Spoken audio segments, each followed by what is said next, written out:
Recording studio Shiva DJ हरिओम बसंतपुर।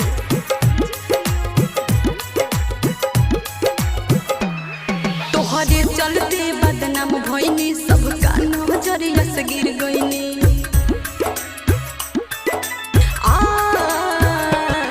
तोहरे चलते बदनाम भइनी सबका नजरिया से गिर गइनी। खुशहाल बड़ दोसरा के बाह में हमके छोड़ दिल काहे बीच राह में। खुशहाल बड़ दोसरा के बाह में हमके छोड़ दिल काहे बीच राह में।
डीजे हरिओम बसंतपुर।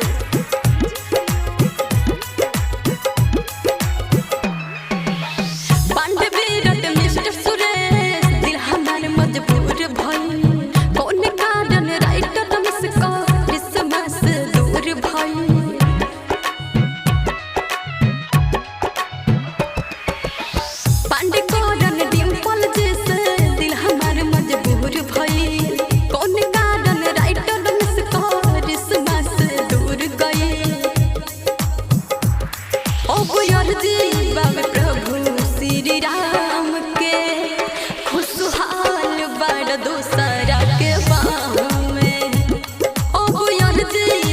प्रभु श्री राम के खुशहाल बड़ दोसरा के बाह में। तोहरे चलते बदनाम भइनी सबका नजरिया से गिर गइनी।